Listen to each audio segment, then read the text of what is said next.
আর ছেলে একদিন আমাকে ফোন করে বলতেছে, "আপনার টেলিগ্রাম থেকে আমার এখানে কল আসছে।" আমি বললাম, "আমার ওই অ্যাপ নাই।" পরে বলতেছে, "আপনি অ্যাপটা ইনস্টল করে দেখেন, কল আসছে।" ইনস্টল করার পরে সে আবার ওই টেলিগ্রামে ফোন করছে। ফোন করার পর ওইখান থেকে কথা বলা শুরু। আস্তে, আস্তে সম্পর্ক হলো। তারপর বিয়ে করবে উপলক্ষে ঢাকা গিয়ে আমাকে ফেনীতে নিয়ে আসছে। ফেনীতে গিয়ে বিয়ে করব। তারপর ফেনীতে নিয়ে আসছে, ফেনীতে বিয়ে করবে। স্লিপার কোচ ছিল। হ্যাঁ, আমি অনেকভাবে ট্রাই করছি সেভ করার জন্য নিজেকে। কারণ ওইদিনই ফার্স্ট দেখা ছিল আমাদের। এর আগে দেখা হয়নি। তারপর হচ্ছে হোটেলে গেল। হোটেলে যাওয়ার পরে ওখানে হাসব্যান্ড ওয়াইফ পরিচয় দিল। এরপর বিয়ে করার কথা ছিল দুপুরবেলা, করেনি। পরের দিন কক্সবাজার বিয়ে করার কথা ছিল। ফার্স্টে ঢাকাতে, তারপর ফেনীতে, এরপর কক্সবাজার করেনি। নেমে তারপর বাস চেঞ্জ করছে। ও তো এই তো এরপর তো কক্সবাজারে মোহাম্মদিয়া হোটেলে ছিল ২১২ নম্বরে। আর থাকিনি ওইখানে, কারণ হচ্ছে আমার কাছে মনে হচ্ছিল ডিলে করছে। পরে বলল যে, "তুমি তাহলে যাও ঢাকায়, আসতেছি।" এরপর তো আস্তে আস্তে ফেনীতে বন্যা হইল। এরপরে তখন হচ্ছে আমি বুঝলাম কনসিভ। এরপর ওর সাথে আবার যোগাযোগ করলাম যে এই অবস্থা। পরে বলল যে, "এখন বন্যা হচ্ছে, কিভাবে কি করবা? আর আসলে এটা তো রাখা সম্ভব না। এটা করে এভয়েড করো। তারপরে আমরা বিয়ে করতেছি।" বন্যা পরিস্থিতি ঠিক হইল। এরপর আমাকে বলল কি, আমাদের রাজনৈতিক ফ্যামিলি তো, আমি তো ওর ফ্যামিলি সম্পর্কে তখন জানতাম না।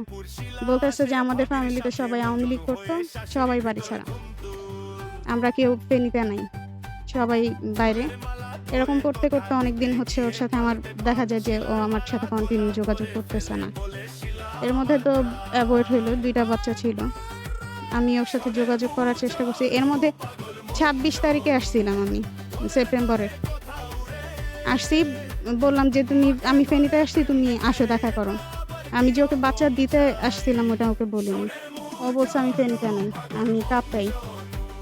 এরপর আমি ফেরত খুঁজে ঠিকানা বের করছি। ঠিকানা, অফিসের অ্যাড্রেস। ওর ফ্রেন্ড রিগাল, অনূপ খান ফেসবুক আইডি। ওনাকে আমি একদম প্রেগন্যান্সি থেকে শুরু করে সবকিছুই জানাইছি।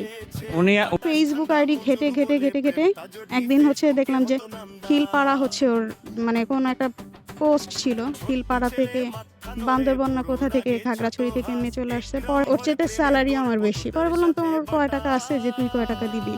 আমার তো কথা ছিল বিয়ে করব, জানাইছি। আমার কাছে যে বাচ্চাটা আছে দেহাবশেষ সে জানতো না। ৩০ তারিখ, তারপরে হচ্ছে জানুয়ারির ৪ তারিখ, আর আজকে ২৪ তারিখ।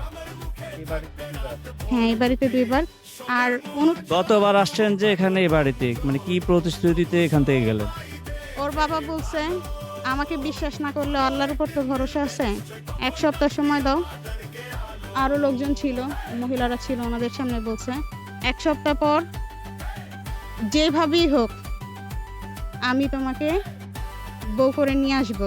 আর যদি না আনি, আমার বাড়ি তো চিনো।" আমি বলছি, "আপনি যদি ফোন না ধরেন?"